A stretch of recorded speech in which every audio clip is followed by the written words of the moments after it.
Gravando. Todo mundo tá vendo e tá me ouvindo bem? Sim. Aí qualquer coisa eu vou pedir só para vocês avisarem, tá? Se por acaso travar alguma coisa aí, vocês me avisam. Um minutinho, o doutor Eduardo está pedindo o link. Deixa eu só incomodar.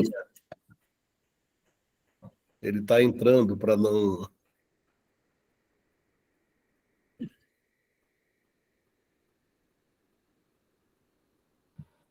Está no grupo. Está no grupo. Doutor Edu. É isso. Acho que ele vai entrar agora.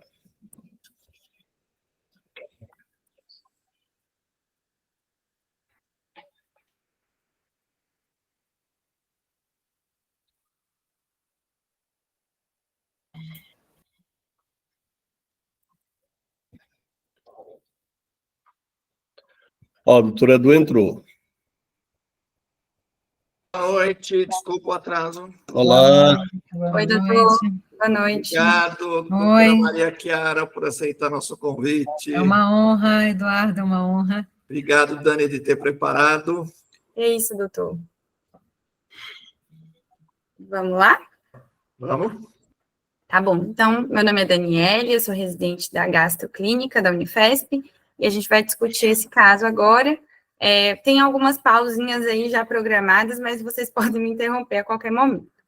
Então, eu trouxe o caso desse paciente de 38 anos, natural e procedente de Barueri, solteiro, trabalhava como operador de empilhadeira. A primeira consulta dele no nosso ambulatório foi no dia 20 de outubro de 2021. É uma HMA um pouco confusa. Ele veio para a consulta acompanhado de uma irmã e ele não sabia muito bem por qual motivo ele tinha sido encaminhado para o hepatologista.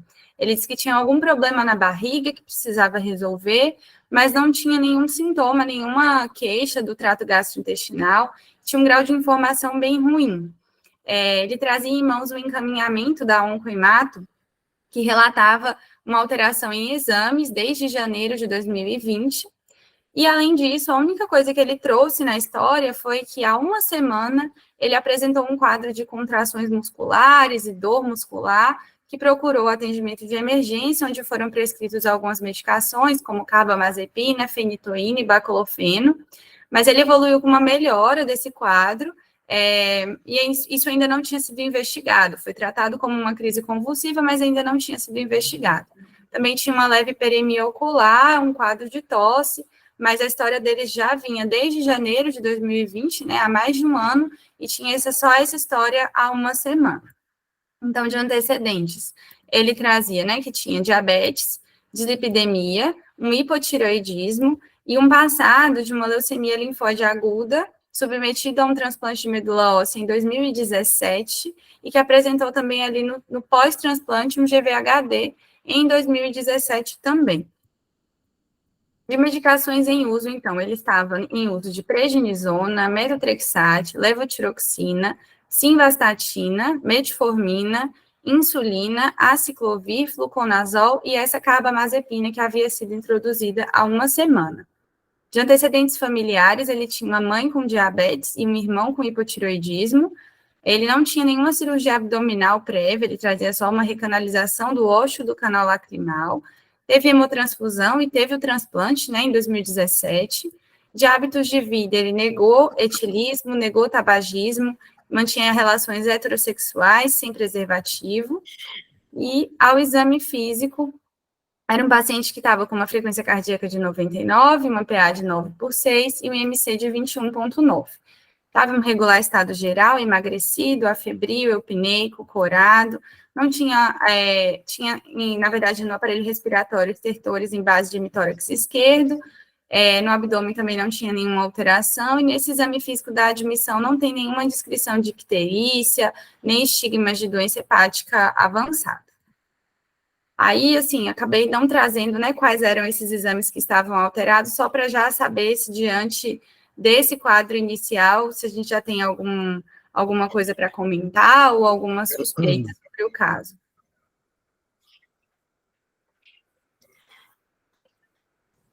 Alguém vai opinar?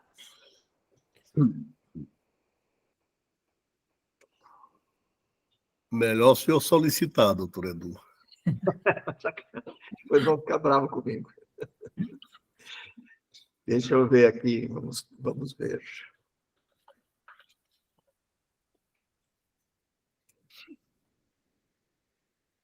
Pessoal, boa noite. Ah, Tudo bem? Carol, Vou me voluntariar aqui.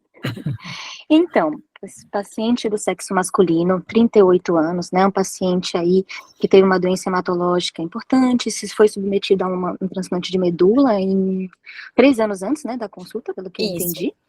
4 anos, na verdade, 4 né? anos antes, 3 anos antes de Isso. apresentar alterações. Uhum. É um paciente que tem um componente metabólico também, é um paciente diabético, tem dislipidemia, mas eu acredito que pela idade ele é muito jovem para a gente pensar aí no componente de NASH.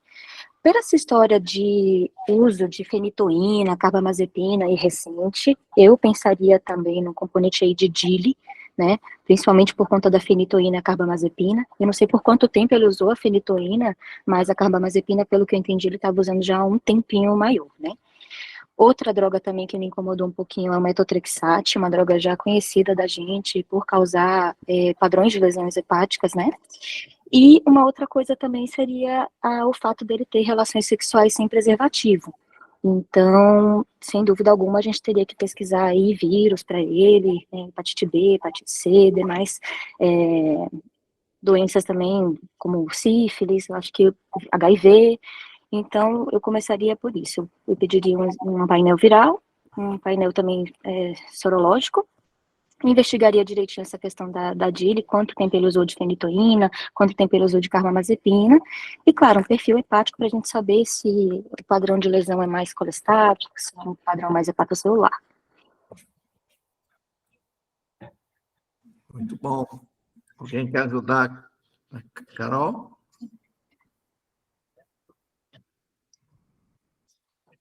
Esse antecedente, esse antecedente oncohematológico, ele pode ser importante para alguma outra possibilidade?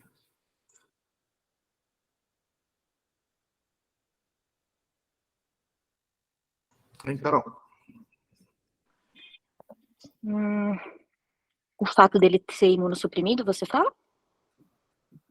Não, de ter tido uma leucemia, ter feito um TMO, ter tido um enxerto versus hospedeiro. Sim, doutor, acredito que sim. Eu, assim, honestamente, não sei qual seria o padrão de lesão realmente, assim, por conta desse passado, mas com certeza é um dado epidemiológico muito importante que a gente deveria levar em conta, sim. Dani, você quer voltar para mostrar as drogas? Vou mostrar aqui. O que ele está usando, a carbamazepina, pelo que eu entendi, ele apresentou uma primeira crise, que nem estava ainda muito bem caracterizada como crise, há uma semana. E o que ele usava mesmo, assim, há muito tempo, eu até vou trazer depois, mas ele já usava aí desde 2017, quando ele teve esse enxerto versus hospedeiro, ele ficou com essa imunossupressão, com prednisona, metotrexato, aí começou a usar a medicação para as outras comorbidades, né, então levotiroxina, simvastatina, metformina, insulina, e as profilaxias com aciclovir e fluconazol.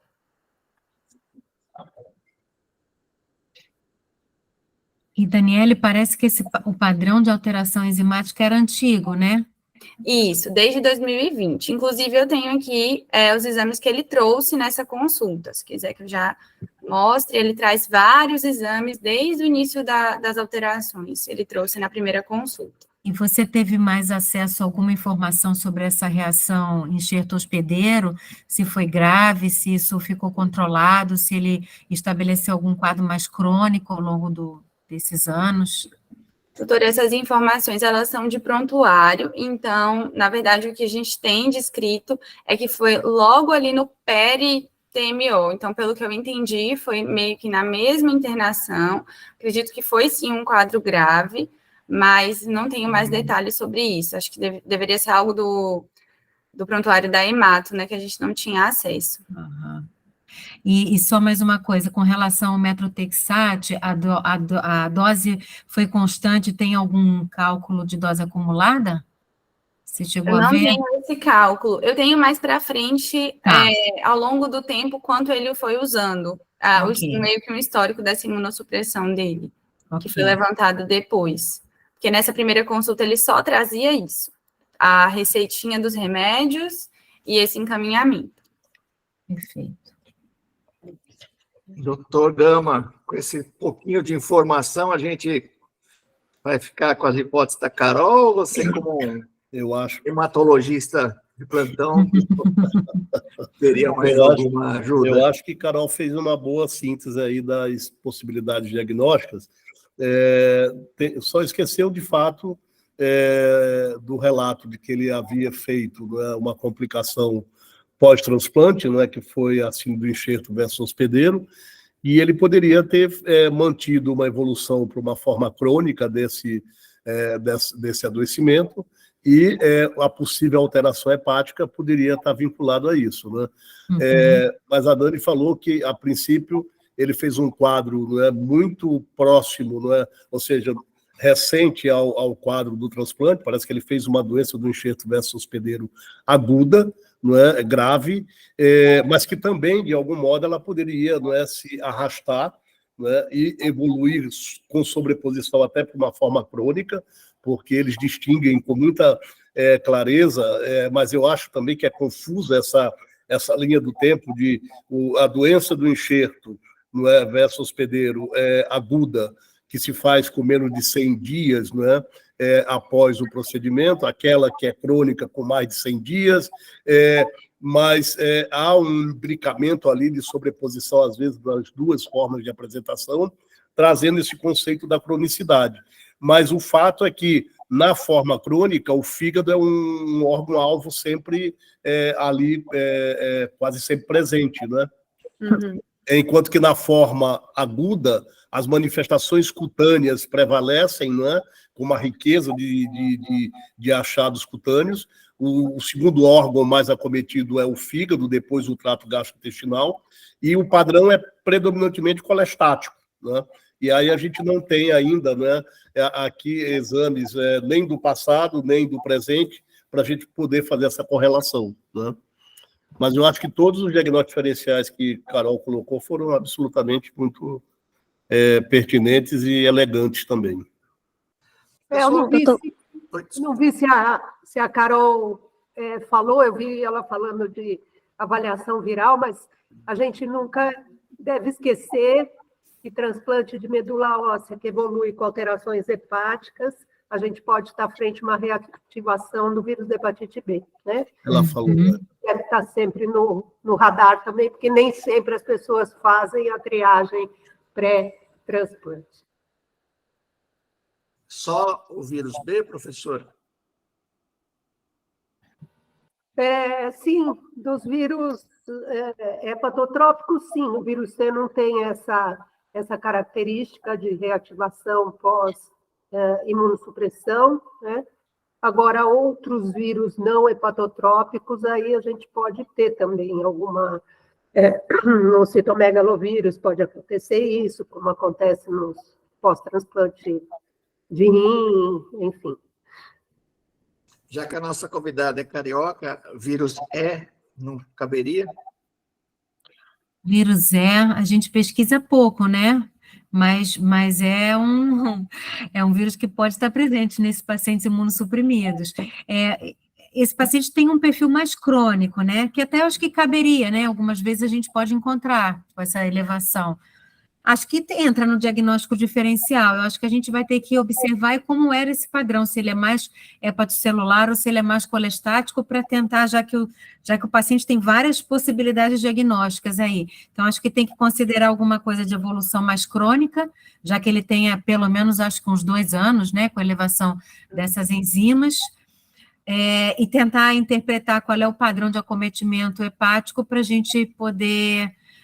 distinguir aí as diferentes etiologias. Eu pedi, só para voltar às medicações, porque quando a Carol falou, ela falou também em fenitoína, não falou? Acho que só nesse iniciozinho, né, Carol? Você falou que ele ficou com a suspeita de crise convulsiva? Foi, Que a Dani falou que ele Ah, usou, tá aqui, ó. Carol, não, a Dani é.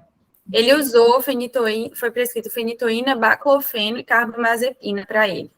Mas isso foi por conta desse quadro que ele teve aí dessa aparente crise convulsiva. Não era algo que ele usava desde esse início das alterações. Sim. Uhum. Que para completar, ele ainda uma semana antes da consulta começou essas medicações novas. Mas aí já posso mostrar os exames? Será que ele ia retirar da barriga, Dani? Então, doutor, está escrito exatamente assim na HMA, na folha lá. Não sei, não sei como que ele explicou isso. E ele não tinha CIT, né, no exame físico. Não tinha. O exame físico dele não tinha nenhum estigma, assim. Vamos ver, descobrir, então, o que ele trouxe para a gente. Vou passar aqui.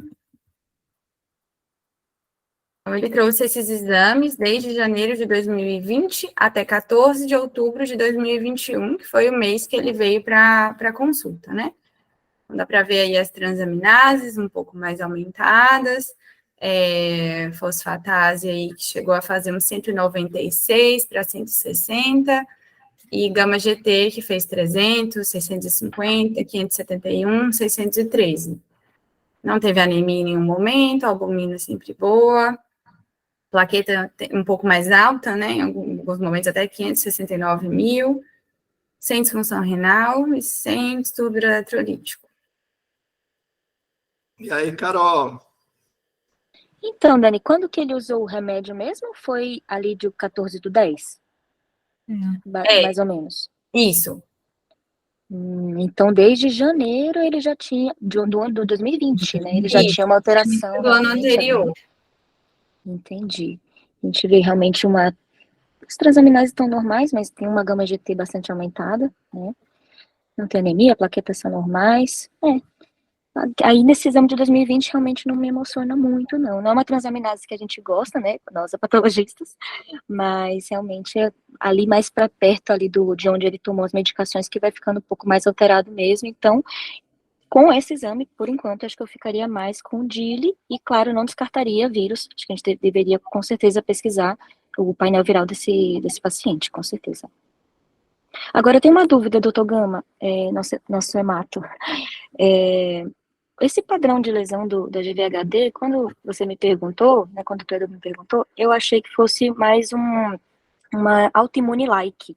Então, eu imaginaria que fosse, com a doença enxerto versus hospedeiro, que teria um padrão de mais transaminases. Mas o senhor falou que é mais colestático. É um padrão mais colestático, com bilirrubinas elevadas, as canaliculares, as transaminases também se elevam, mas o componente é predominantemente colestático, às vezes com prurido de difícil controle, né? E é relatado na maioria dos casos que estão descritos de síndrome do enxerto versus hospedeiro. Um marcador aqui que também denota um critério de gravidade que ele não tem, não é? Uma plaquetopenia que acompanha frequentemente esses pacientes e que lá na fase aguda da doença é até um marcador de mau prognóstico, com taxa maior de mortalidade, né? Então, assim, eu acho que para a doença do enxerto versus hospedeiro, esse comportamento crônico da doença, eu acho que a gente só tem aqui, né, uma gama GT que foi subindo, mas ele tem drogas, inclusive a carbamazepina, eu acho que é indutora, né, de gama GT, né?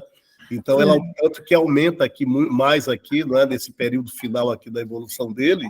Então, ele tinha drogas que poderiam ser indutoras, né, desse aumento da gama GT, e a fosfatase está só modestamente aqui, né, alterada.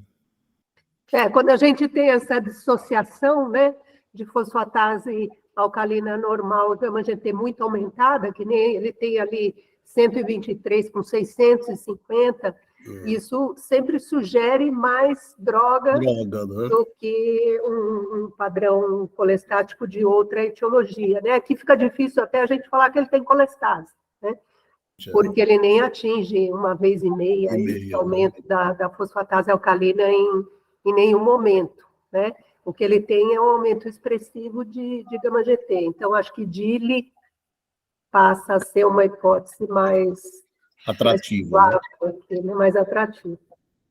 Só fiquei na dúvida, Daniele, porque realmente a gente tem que tentar estabelecer uma causa temporal aí, né? Se esses anticonvulsivantes já estavam aí presentes em julho ou se isso foi uma intercorrência de outubro. Foi algo de outubro. Como tem escrito, inclusive, assim, esse exame é do dia 14, a consulta dele é do dia 21. Foram exames que ele fez para a consulta, não foram exames que ele fez no contexto da UPA, de que ele já tinha começado o remédio. Então, eu acredito até que no momento desses exames ele ainda não tinha feito uso dessas medicações novas. E essa leucocitose dele, eu acho que ele teve ali, dia 20, quando eu tinha uma infecção respiratória, né?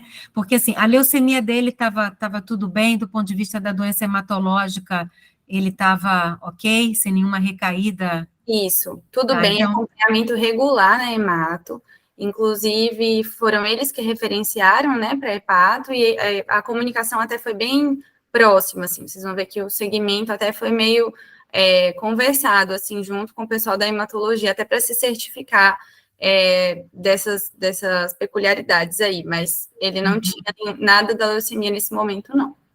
E a outra dúvida, o corticoide com essa dose baixa de metrotexate era por conta dessa reação enxerto hospedeiro, provavelmente? Exato. Eles tem até uma tentativa de desmame antes, aí ele reintroduz, aí tenta um desmame, ele sentia, às vezes, alguns momentos até ele tinha um pouco de astenia, um pouco de mal-estar, e retornava um pouco a dose um pouco mais baixa. Ele estava, assim, há um bom tempo já, tentando desmamar esse corticoide, aí ficou em 5 miligramas. O que talvez caracterize alguma situação que não foi totalmente aguda, né? Que ele tenha mantido um quadro ainda com outras manifestações. A gente não tem exames dele anteriores a 2020, né?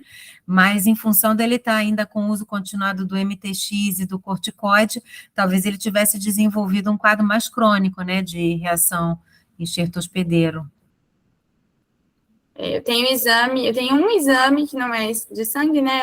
Uma avaliação do momento lá do GVHD. Aqui no próximo slide, se der para seguir, só vou mostrando logo. Que ele trouxe na consulta. Ele trouxe também as sorologias virais de setembro de 2021.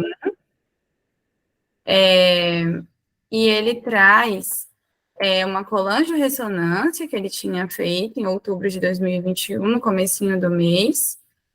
Nada que chamasse muita atenção, e ele trouxe, ou a gente conseguiu resgatar nessa consulta, a biópsia que ele fez lá em 2017, nesse momento do GVHD. Tem só 2 espaço-porta completos, né, mas ele descreve como discretas alterações degenerativas do epitélio, com discreto infiltrado linfomononuclear, raros estiócitos com citoplasma xantomatoso e raros núcleos glicogenados. Presença de depósitos de pigmento férrico em hepatócitos, células de Kupffer e macrófagos portais. Ele descreve como biópsia hepática com discretas alterações degenerativas do epitélio biliar, siderose grau 3, embora material pouco representativo, não se pode afastar a possibilidade de doença do enxerto versus hospedeiro. Isso foi lá em 2017, foi uma biópsia que foi resgatada.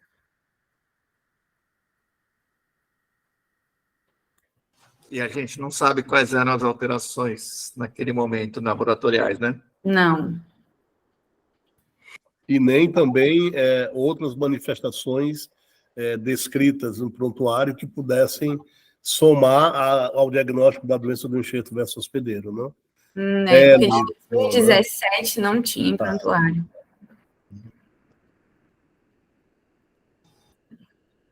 Doutora Maria Lúcia, das outras drogas que estão aí, a gente pensaria em alguma, como um gama-GT isolado alta, tipo estatina, aciclovir, imidazólico, poderia ser eventualmente com esses profiláticos. Antifúngico pode eventualmente fazer essa alteração, né? Estatina não é o que a gente costuma ver. O que mais que ele tinha? Tinha metformina, que também não é... Eu ficaria mais com essa droga antifúngica que ele utilizou, as mais recentes, como a Carol comentou, as drogas novas anticonvulsivantes, com certeza, que essas são sabidamente indutoras de gama-GT, né? Mas a gente não está relacionando temporalmente essas alterações ao uso dessas drogas que foram muito recentes, ou talvez ele já tivesse usado ainda, né? Então, das drogas anteriores, eu ficaria mais com essas outras. Acho que temos que voltar lá de novo. Eu te perguntei por causa do fluconazol. Fluconazol, pois é.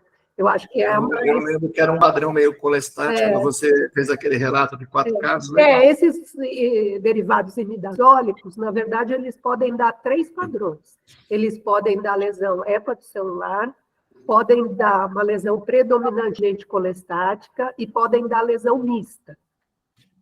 Os casos que a gente teve foram predominantemente colestáticos mesmo, e é uma colestase que demora muito para resolver depois que você descontinua a droga, né? Ela pode ser grave se você faz reexposição. Então, acho que daqui o derivado imidazólico é das drogas que ele usou, mais indutor aqui, tirando essas recentes. Eu vou trazer de novo aqui, aí como que ele estava usando. Tinha ciclovir, fluconazol, a carbamazepina nós chegamos à conclusão que não, né? O metotrexate também não tem esse padrão, não costuma ter essa característica, nem levotiroxina, nem metformina, nem simvastatina. E ele usava continuamente essas coisas, Dani? Isso, doutora. Tá. Já eram, a maioria ele já usava desde 2017, 2018. Tá.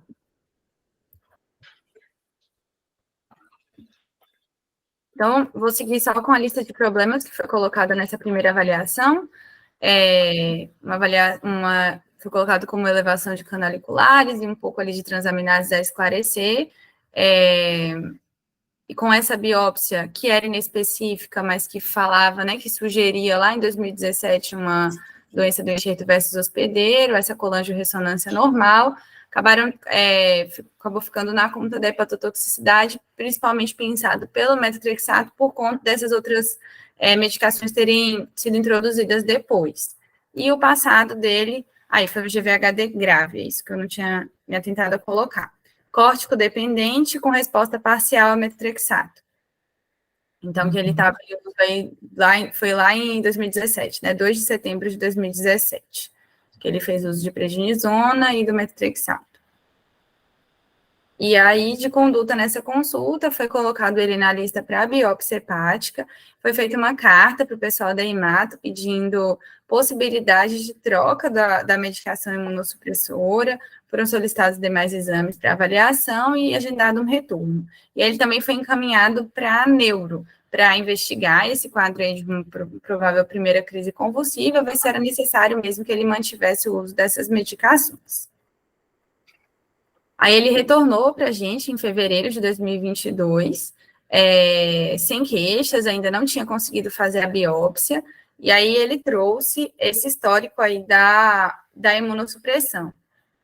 Então, ele teve o GVHD, mas aí o histórico certinho veio de 2019, prednisona 1 miligrama quilo, reduziu para 40 miligramas, depois caiu até para 5 miligramas, chegaram a suspender, ele piorou com o GVHD de pele, voltou para 40, fez um desmame e ele ficou com 5 miligramas. E o metotrexato também, que ele manteve a dose desde setembro de 2020, ele já fez uso lá em 2017, depois ele tentou tirar, depois ele voltou de novo em 2020, e aí estava com essa dose que foi feita até o dia 26 de outubro de 2021, que por solicitação nossa, o pessoal da Imato acabou suspendendo. Agora, só um parênteses aqui, né? Ali tinha sido colocado que uma das principais hipóteses foi alteração induzida pelo metotrexato. O metotrexato não costuma fazer isso, né? Não é uma droga que tem essa característica. Ele dá uma alteração discreta de hepatocelulares, não tem característica de fazer esse padrão colestático. O que ele faz é poder induzir uma fibrose, uma doença crônica, mas não tem essa característica de ser causa de colestase crônica, né? Não sei se vocês concordam, mas acho que o metotrexate aí não era o principal suspeito, não.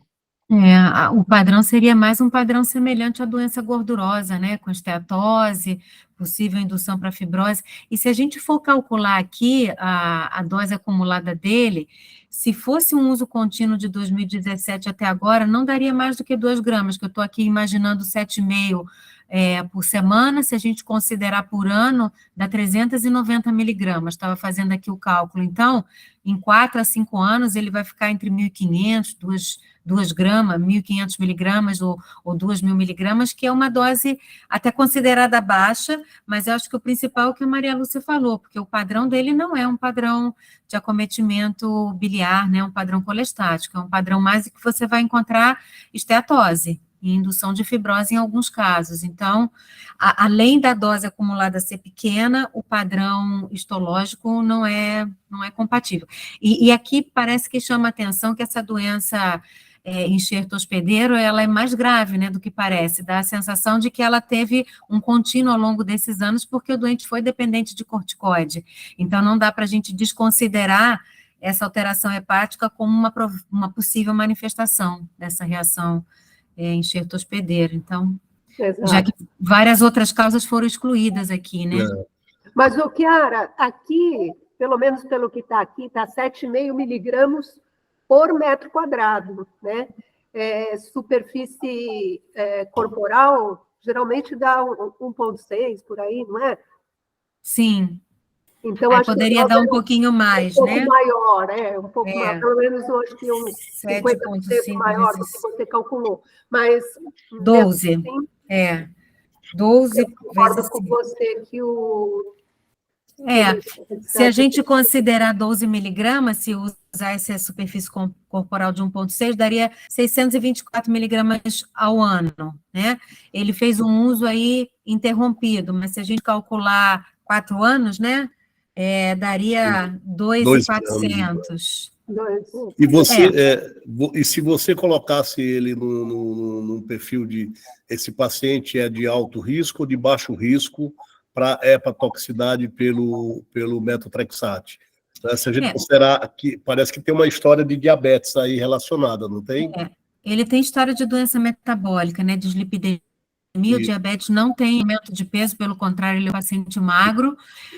Não vi nenhum relato nos exames de imagem de dizer sobre esteatose, ele também não tem nenhuma caracterização de cronicidade, né? Tem ultrassom com aspecto regular, não é heterogêneo, não tem esfenomegalia.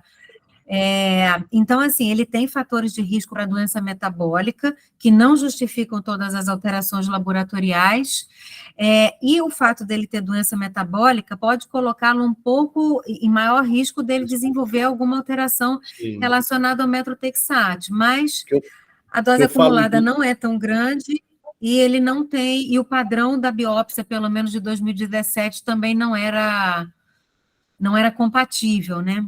Sim. Porque em algum momento eu vi pacientes de baixo risco, você considera que uma dose cumulativa seja hepatotóxica quando ela tem acima de 3,5 a 4, ou em torno de 3,5 a 4. Isso. Pacientes de alto risco, você considera já uma dose mais ou menos essa que você calculou aí, né, que vai dar 2 e pouco, 2,400, né?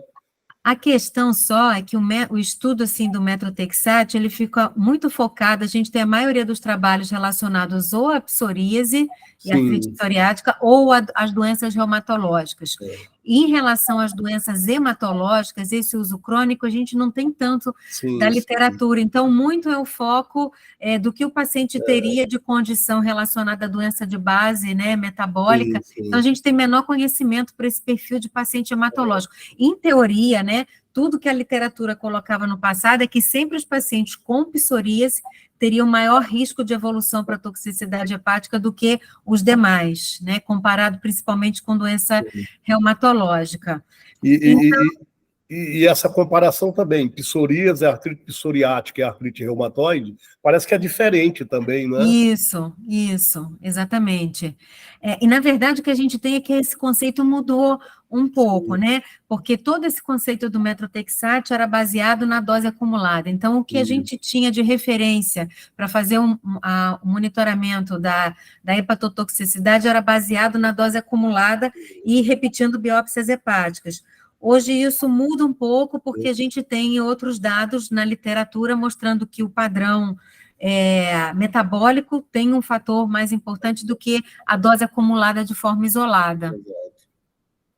Então, se a gente considerar, apesar dele ter uma doença metabólica, não é uma dose acumulada tão grande, e também não sei o quanto que esse paciente a gente pode dizer que se essas doenças metabólicas estavam sob controle, já que ele é magro, a gente não viu evidência na ultrassonografia, nem na colangio desse fígado mais alterado, então, o quanto que isso repercutiu, talvez não tenha sido tão importante.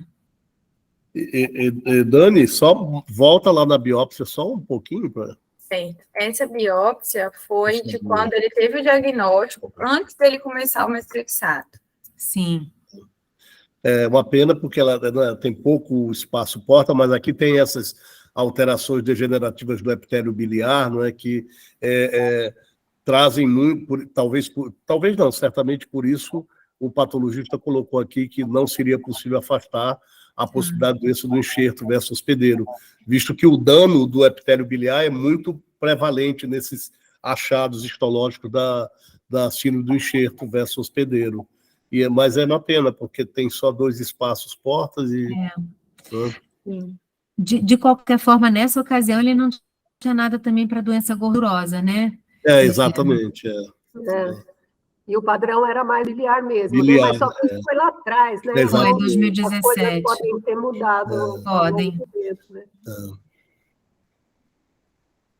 Quer dizer, temporalmente, se a gente pegar essa biópsia de 2017, com aquelas alterações bioquímicas do fígado, num paciente que estava recentemente transplantado, a convergência mais natural é que isso tudo pudesse ser pela doença do enxerto versus hospedeiro, porque ele nem tinha tempo ainda de uso do metotrexate para fazer, né, dose acumulada e hepatotoxicidade, né?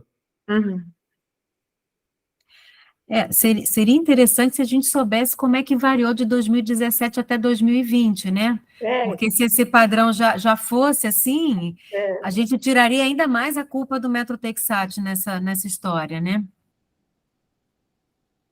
O que eles traziam nesse relatório era apenas isso, assim, que em 2020, então acredito eu que se regularizou, né, que estava tudo normal, e que em 2020, a partir dali foi o momento que ele apresenta essas alterações. Agora, eu não sei, isso, né, se essas alterações eram as mesmas lá em 2017. E, Daniele, você conseguiu fazer alguma correlação entre nessa ocasião, se foi o momento que eles estavam tentando fazer o desmame do corticoide por conta da doença enxerto hospedeiro, de repente começou a alterar as enzimas no momento em que se tentou a retirada do corticoide? Olha, eles tentaram tirar o corticoide ali em junho de 2020, né? Um pouquinho antes ali, meio que em janeiro de 2020, ele foi quando aconteceu, quando ele começou a ficar pior.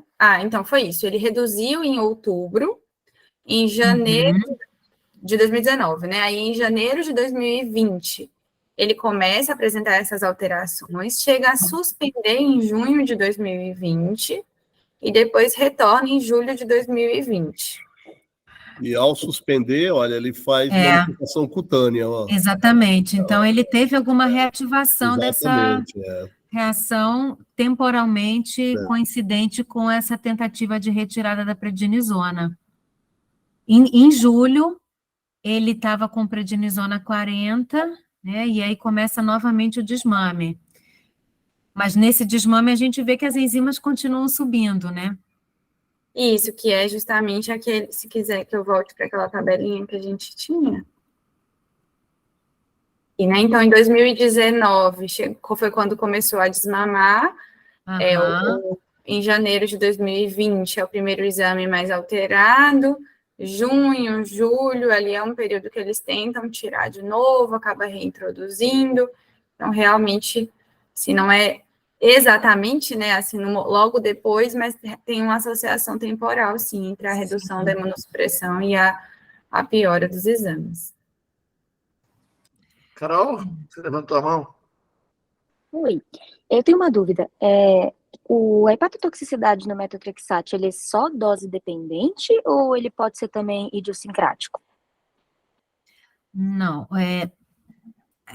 há questionamento sobre essa relação da dose acumulada com a indução de toxicidade hepática. Então, isso é o que a gente vai discutir um pouquinho mais à frente. Mas, assim, você pode ter reações quando você faz doses muito altas de metotrexate, isso é usado para doença hematológica em fase aguda, né? Então, podem existir algumas situações, mas seria relacionada à dose. Então, as reações não costumam ser por idiosincrasia. No caso de doença de uso crônico, seria pela dose acumulada.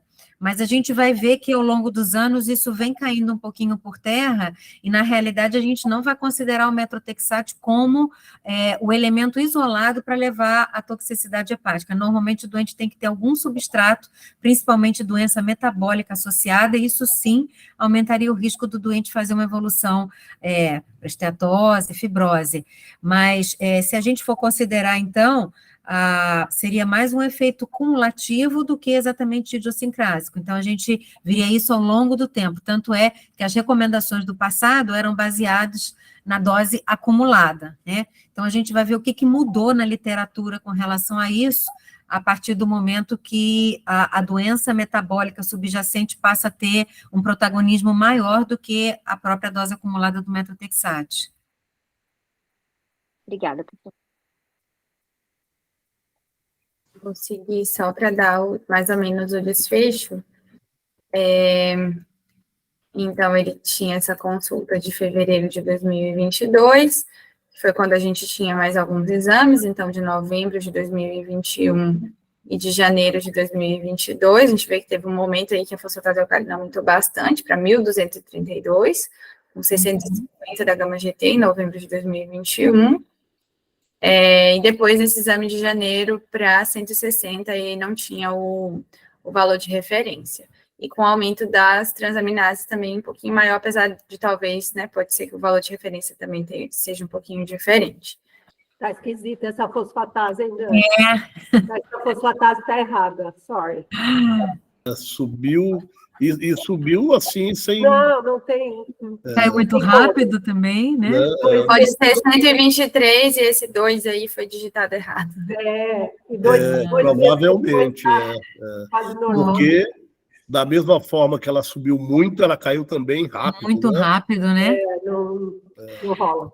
E, Daniele, o que foi feito aqui, então, de diferente, a conduta nesse período? Alguma droga foi suprimida? Alguma outra droga foi introduzida? Eles modificaram a imunossupressão e tiraram o metotrexato, eu acho que tem um pouquinho mais para frente, mas eles tentaram tirar a prednisona ali de novo, viram que o paciente vinha com mais sintomas, assim, ele tinha muito sintoma de astenia, assim, sintomas um pouco inespecíficos quando tentava reduzir a prednisona, e foi modificado do metotrexato, se não me engano, para o micofenolato. Eu ia perguntar para o professor Gama, essa plaquetose persistentemente progressiva é comum no pós-TMO? Doutor Edu, eu não sei lhe responder essa pergunta, né, se é comum. Não é?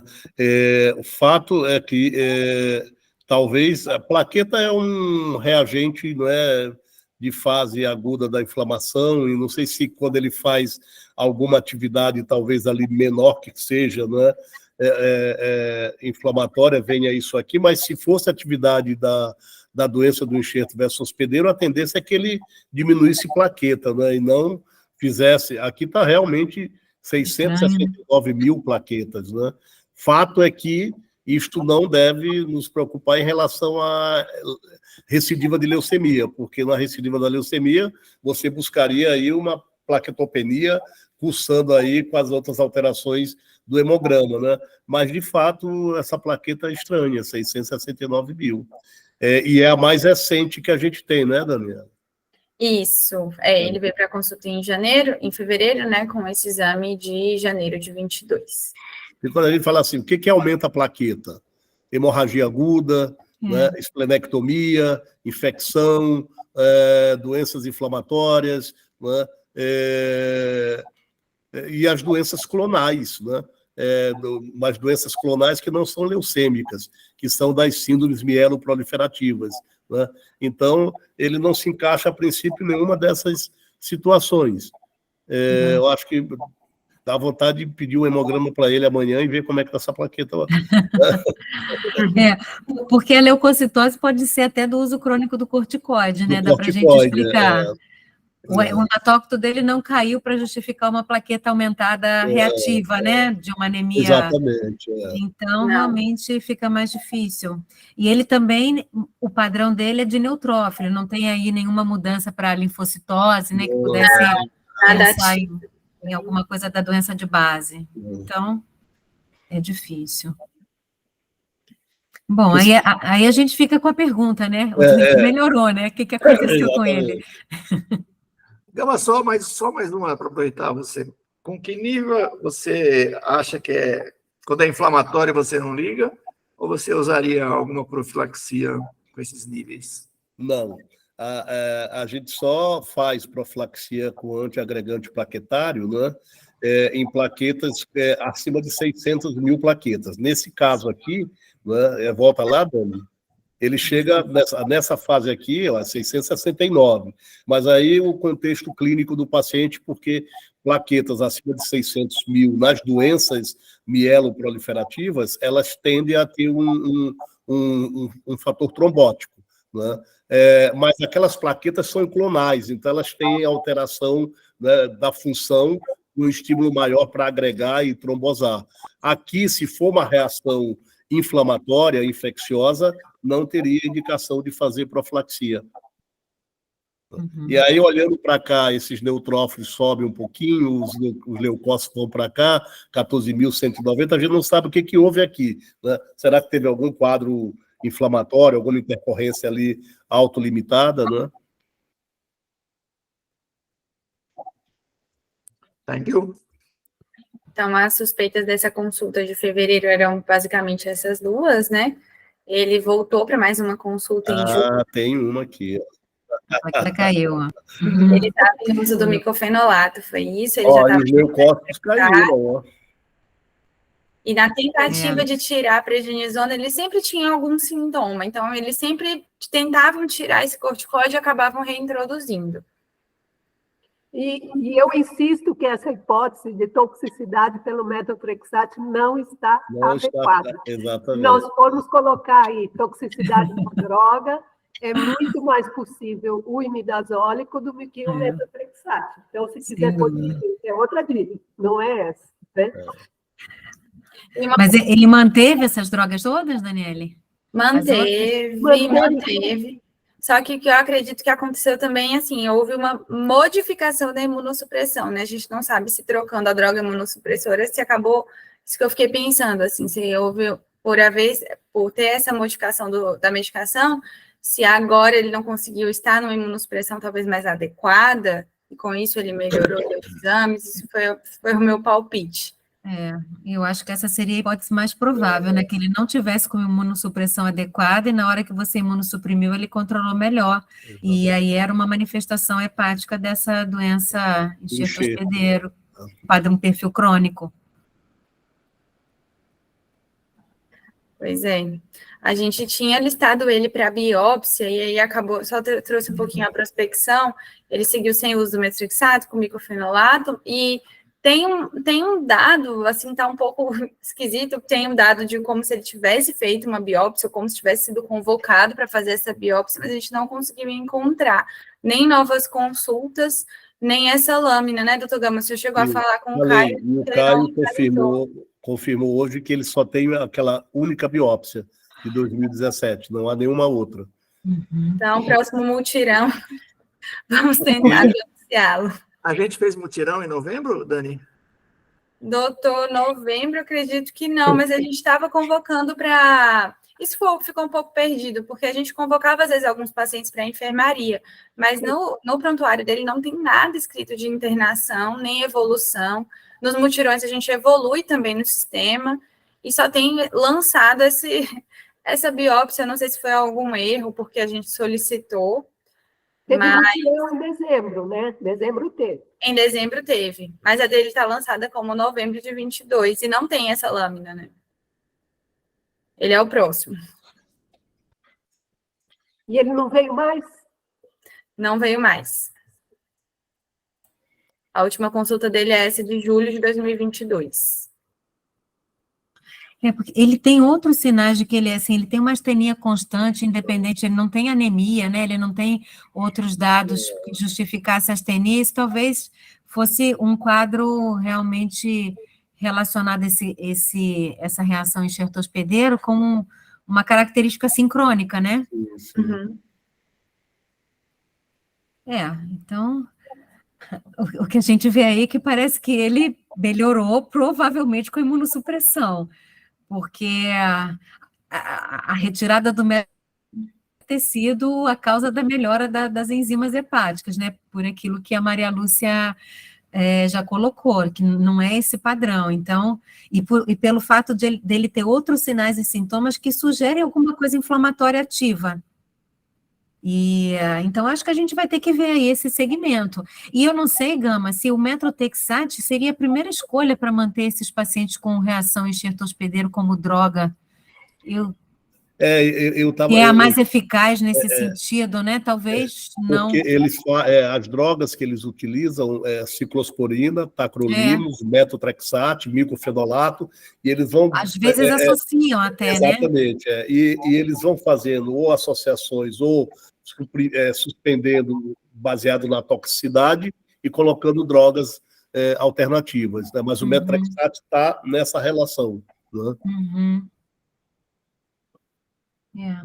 Porque às vezes a indicação dessa biópsia, quando o doente tem essa reação enxerto hospedeiro, se o doente já tem outras manifestações, por exemplo, cutâneas ou intestinais, e também tem a manifestação hepática, você fica mais confortável em assumir o diagnóstico, né?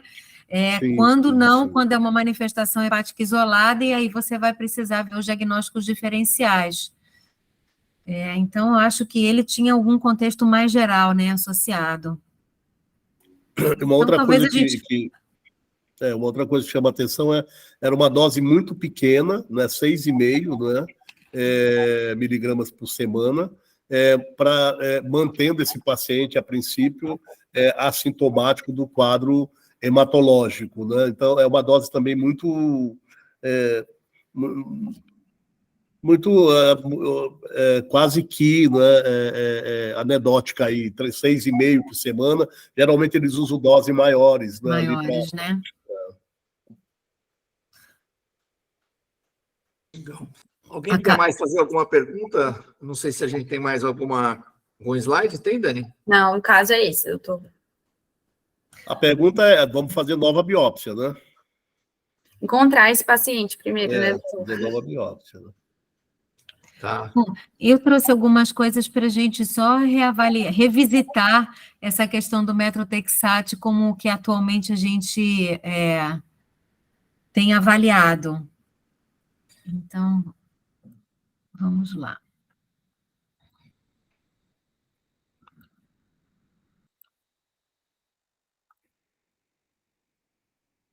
Vocês conseguem ver? Está compartilhado? Sim. Tá, sim. Perfeito. Então, posso seguir? Sim.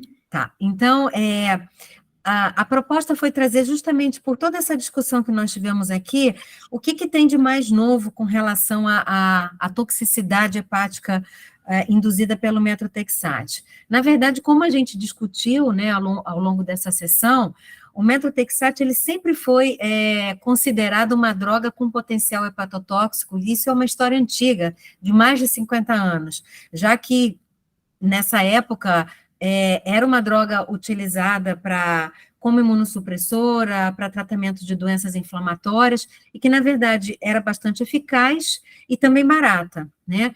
Então, assim, os estudos iniciais com metrotexate, eles eram baseados em biópsia hepática e evidenciavam alterações que, principalmente de esteatose, hipertrofia de células de Ito, progressão de fibrose, que eram atribuídas à dose acumulada do metrotexate.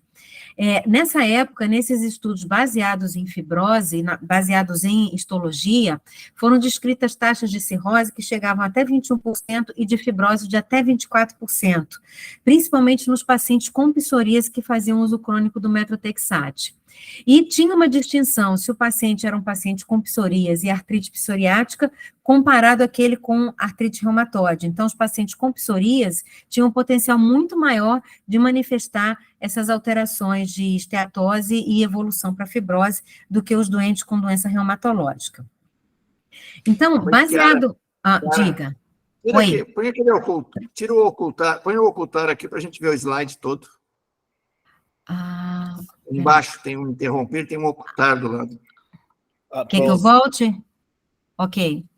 Tá. Beleza, pode continuar. Tá.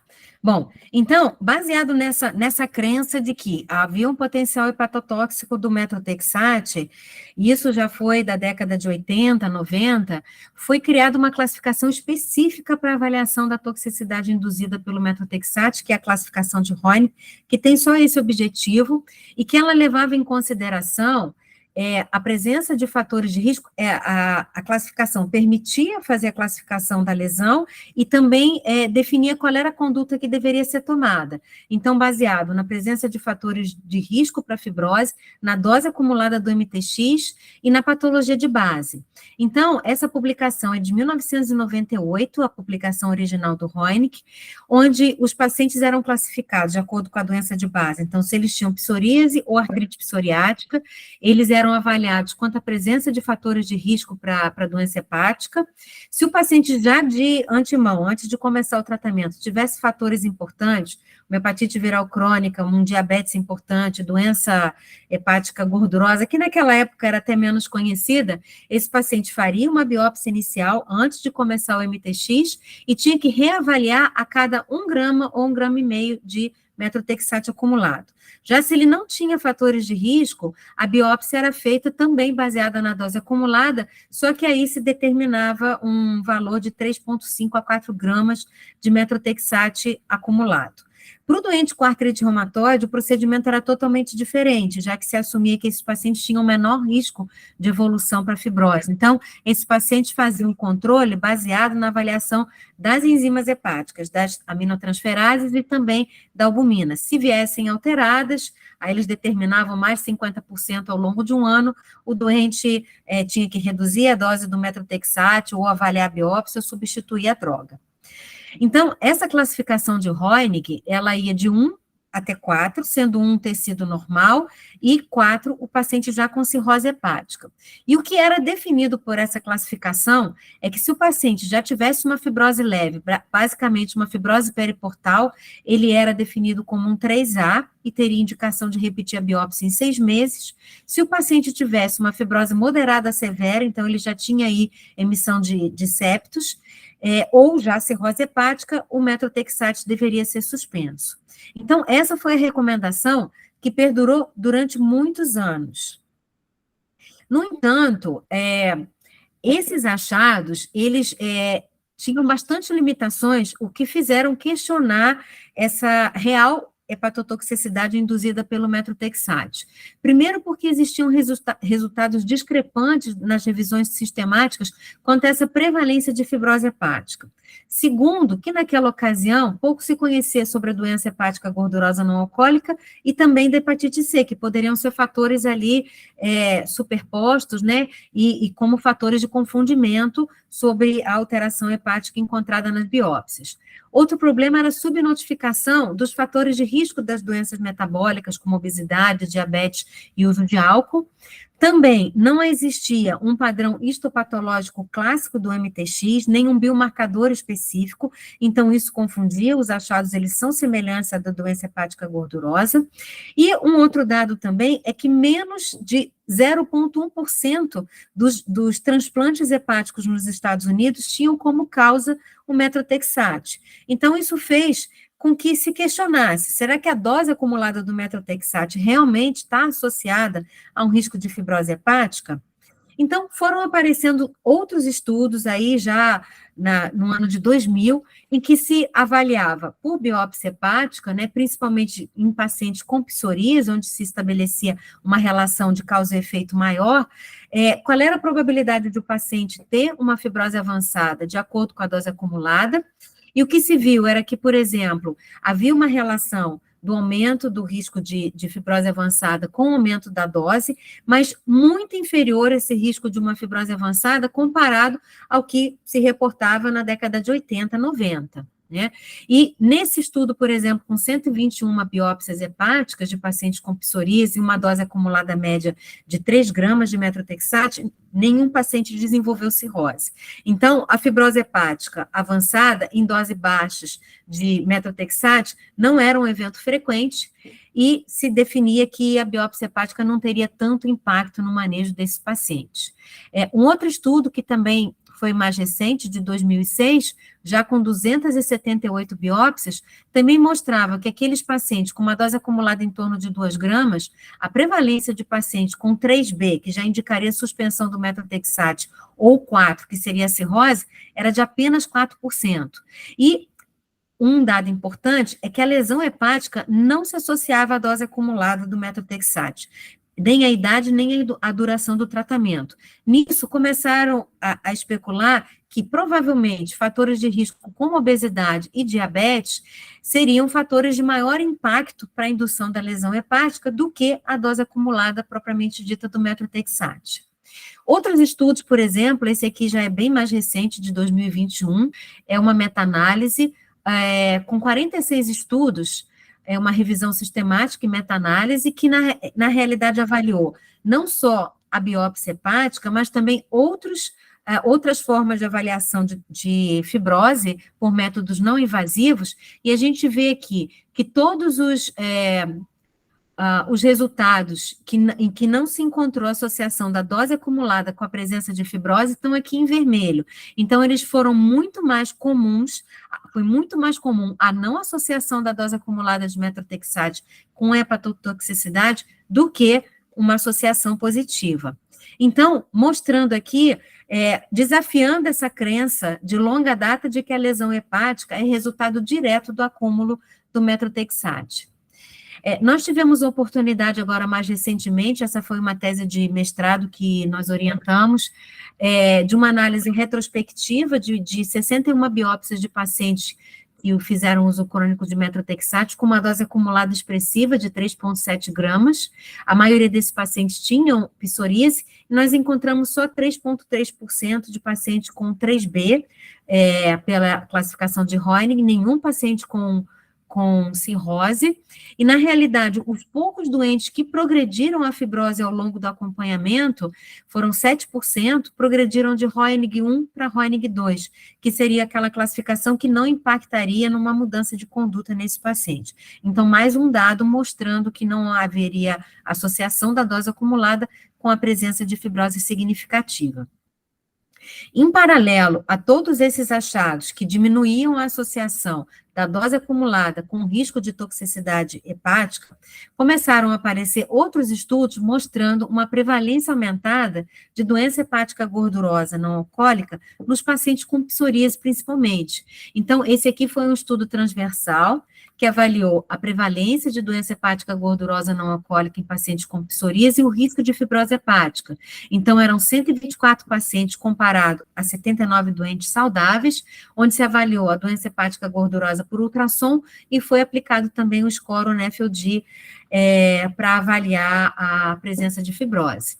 E o que se viu? Que a prevalência de doença hepática gordurosa era bem maior nos pacientes com psoríase, 44% contra 26% no grupo controle, e que o score relacionado à doença hepática gordurosa também foi maior nos pacientes com psoríase. Então, a psoríase foi considerada um preditor de fibrose hepática avançada, independente da idade, do sexo, do índice de massa corpórea, da hipertensão e do diabetes na análise multivariada, chamando a atenção que os pacientes com psoríase têm, então, uma prevalência aumentada de doença hepática gordurosa e que precisam fazer um rastreamento para essa doença.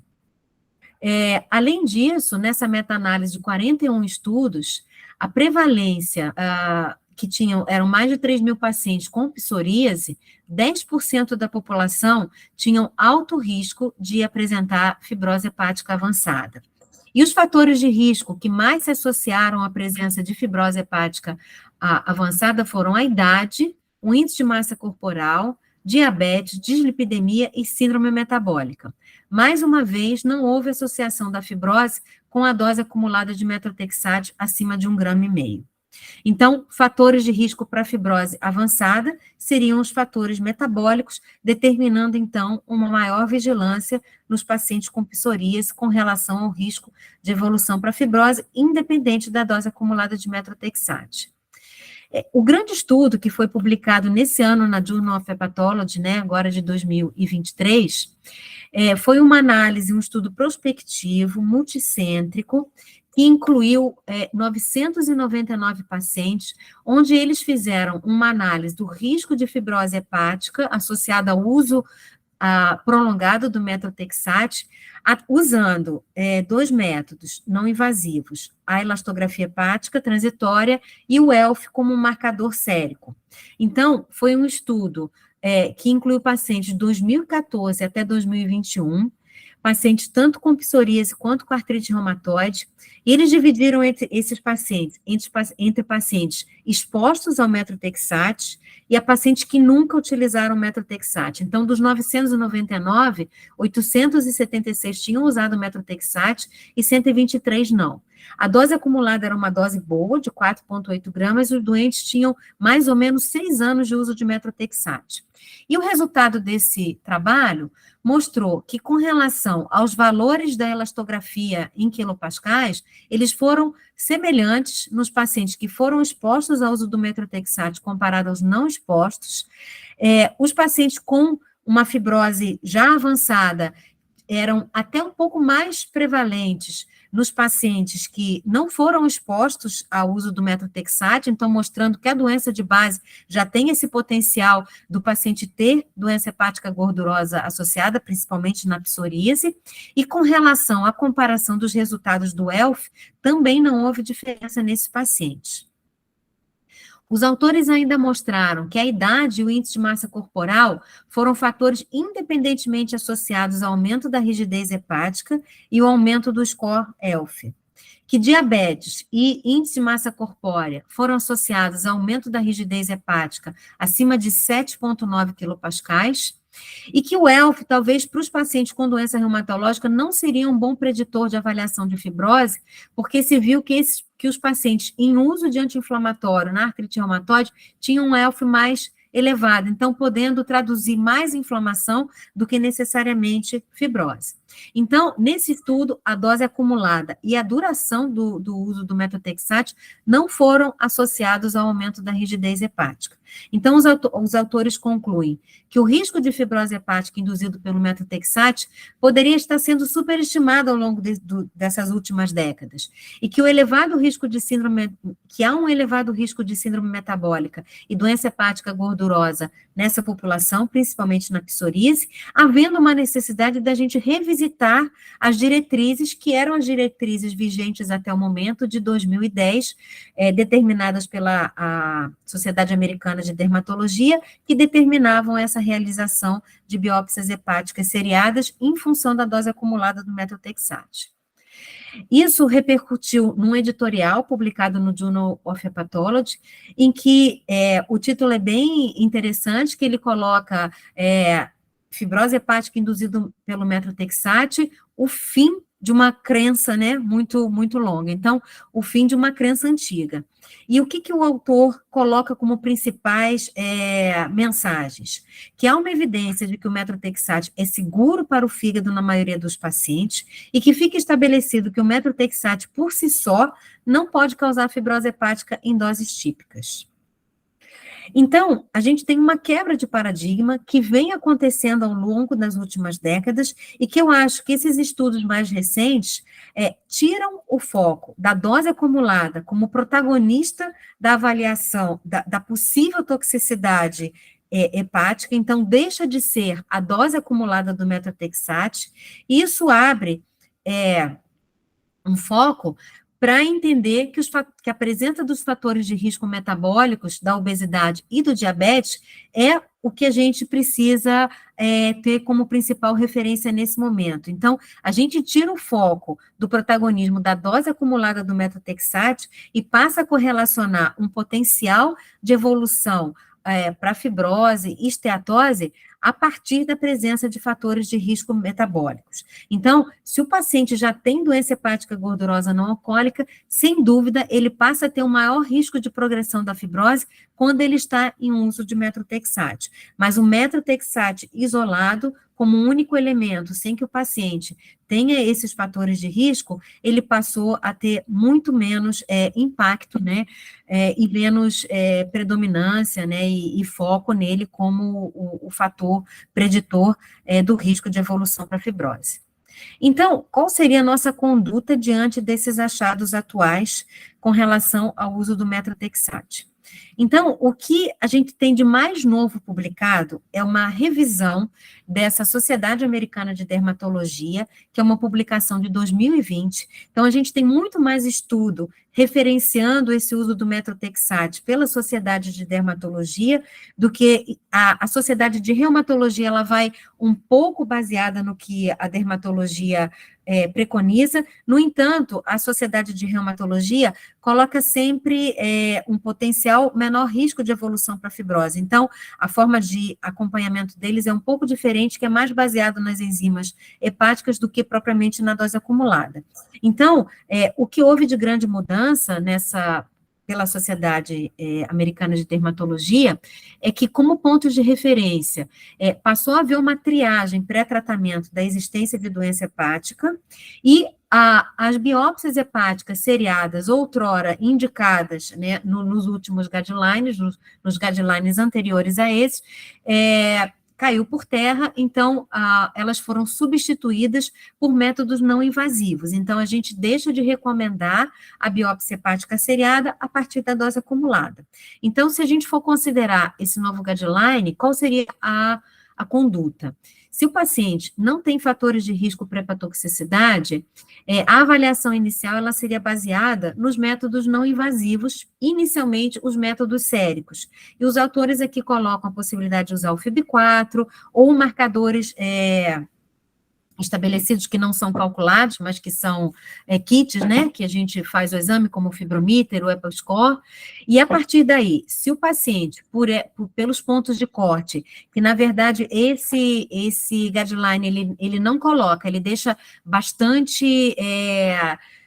ele só coloca se o doente tem fibrose ausente ou mínima ou diferente disso, mas ele não sugere pontos de corte. Então, dá a entender para a gente que a gente usaria os pontos de corte convencionais, principalmente aqueles que tiverem atrelados à doença hepática gordurosa não alcoólica. Então, se o doente tem fibrose ausente ou mínima, o doente pode seguir com methotrexate, então ele é um doente de baixo risco para hepatotoxicidade, tem um score baixo, ele pode manter o methotrexate, seria recomendado ele seguir com monitoramento de marcadores séricos anualmente. Se ele tem algo além de uma fibrose mínima, aqui eles colocam solicitar a avaliação do hepatologista e ou realizar a elastografia hepática. E se o doente tiver baixo risco de cirrose, manter o methotrexate. Já se o doente, por exemplo, tem um fator de risco para hepatotoxicidade, por exemplo, já uma doença hepática gordurosa, uma doença viral, ou uso de alguma outra droga que potencialize o efeito hepatotóxico, se começa também com os fatores, com os marcadores séricos não invasivos. Se a fibrose é ausente ou mínima, o doente pode ser mantido com methotrexate, e a avaliação ela é feita novamente, anualmente, ou com teste sérico, com a avaliação do associada, e também podendo ser utilizada a elastografia. Então, segue um curso de avaliação por método não invasivo anual. Já se esse paciente tem uma fibrose acima da fibrose mínima, então, nesses pacientes, poderia ser considerada a biópsia hepática, ou até, dependendo aí, individualizando o contexto, uma elastografia hepática anual. Então, isso precisa ser avaliado caso a caso. E eles ainda fazem um adendo que se o doente tem uma dose acumulada acima de 3,5 gramas ou 4 gramas, então a gente considera que essa é uma dose de referência onde a gente poderia ter uma maior preocupação. Nesse caso, eles sugerem a avaliação do hepatologista e ou a realização anual da elastografia hepática transitória. E eles consideram a suspensão do metotrexato se o paciente tem um estágio de fibrose maior ou igual a 3. Então, essa é uma recomendação de uma sociedade de dermatologia, que eu acho que do ponto de vista, assim, da nossa avaliação como hepatologista, talvez a gente não gostaria que o doente já chegasse até um estágio 3, então talvez a gente abortasse isso antes, mas eu acho que ainda tem muito campo para a gente avaliar. Então, o que ainda não está inserido dentro desse contexto é que o controle dos fatores de risco metabólicos passa a ser uma ferramenta muito importante para que a gente diminua o risco dos doentes de uso crônico do metotrexato com uma dose acumulada mais alta possam evoluir com algum grau de fibrose. Então, eu acho que a gente precisa correlacionar e trazer essa importância da avaliação dos fatores de risco metabólicos. Então, em resumo, o que a gente tem atualmente com relação ao metotrexato? À luz das evidências atuais, parece improvável que o metotrexato isoladamente seja capaz de induzir doença hepática crônica. A dose acumulada do metotrexato não tem valor preditivo para a ocorrência de fibrose. Então, a gente vem avaliando isso vem sendo demonstrado por vários estudos ao longo dos anos, dessa não associação da dose acumulada com a ocorrência de fibrose. As biópsias hepáticas seriadas, em função da dose acumulada do metotrexato, não são mais recomendadas, devendo então ser reservadas para aqueles casos selecionados após uma estratificação inicial por métodos não invasivos. A síndrome metabólica, o diabetes, a obesidade e a doença hepática gordurosa passam, então, a representar importantes fatores de risco na progressão da fibrose relacionada ao uso crônico do metotrexato. Então, a gente muda um pouco o foco no melhor controle dos fatores de risco metabólicos, que deve ser uma ação prioritária na prevenção da progressão da fibrose. E aí, o que a gente tem de desafios futuros? Na verdade, determinar qual é a melhor associação dos métodos não invasivos e os seus respectivos pontos de corte para que a gente possa predizer o desenvolvimento de fibrose no segmento desses pacientes que fazem um uso crônico de metotrexato. Então, eu acho que a hepatologia ainda tem muito a contribuir nesse foco, né? Mas eu acho que já quebramos um paradigma muito importante, que é diminuir a necessidade da realização das biópsias hepáticas, introduzir os métodos não invasivos. O que a gente vai precisar agora é aprimorar melhor quais são os melhores métodos não invasivos e quais são os pontos de corte mais adequados para essa população. Bom. Muito bom. Parabéns. Legal, Chiara. Obrigada. Então, eu acho que a gente muda um pouquinho, né, esse paradigma. Eu acho que a gente tem realmente publicações mais recentes que fazem a gente repensar, e isso vai dar um alívio muito grande para os dermatologistas, para nós hepatologistas que recebemos esses pacientes. Então, eu acho que a gente ainda tem que estudar muito sobre isso, né, de tentar definir qual é a melhor forma de estratificar, mas, sem dúvida, a gente deve inserir os métodos não invasivos e reservar a biópsia hepática para doentes mais selecionados. Então, eu acho que esse vai ser o grande ganho que a gente vai ter a partir de agora. Perfeito. Muito legal. E você sabe que acho que faz uns 3 anos, a Ivonete fez uma tese com os pacientes com psoríase. Sim. E ela fez fibroscan nesses pacientes e ela encontrou, acho que quase 30% de fibrose significativa nos pacientes, e independente de uso de metotrexato e associada com a doença esteatótica metabólica. Agora a gente tem que se acostumar com o nome. Então, é bem legal, né, ver essa mudança e esse acúmulo de conhecimento. E o nosso manual, por exemplo, que é aquele manual de hepatologia, ele foi totalmente modificado. Totalmente. A gente tem lá conduta em psoríase, conduta em artrite reumatoide, com as biópsias seriadas, tudo isso caiu por terra realmente.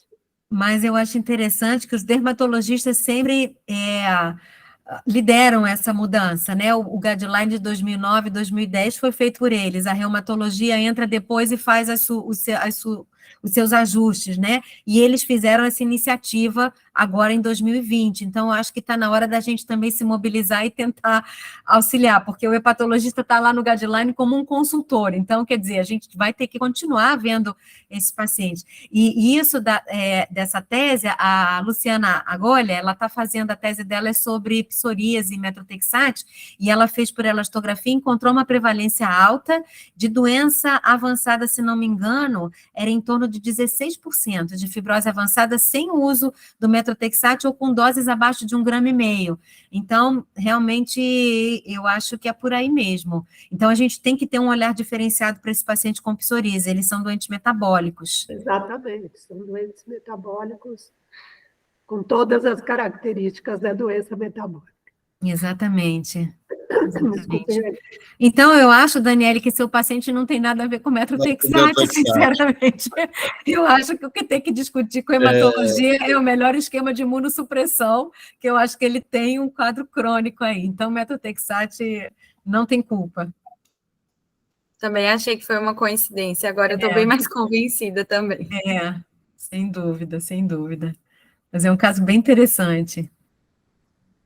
E foi bem legal, porque essa discussão surgiu esse ano bem forte, né? Nos editoriais que estava sendo superestimada essa situação de fibrose associada ao metrotexate, né? Começou a surgir esse trabalho e mudou mesmo. Exatamente, Eu estava tentando lembrar isso que você falou, que era a residente que morava em Santos, né? Ela era residente, não, já era uma dermato e veio fazer o mestrado, o Vonete orientou, e ela estudava o fígado na psoríase, né? E eu lembro que tinha bastante doença gordurosa, tinha bastante coisa.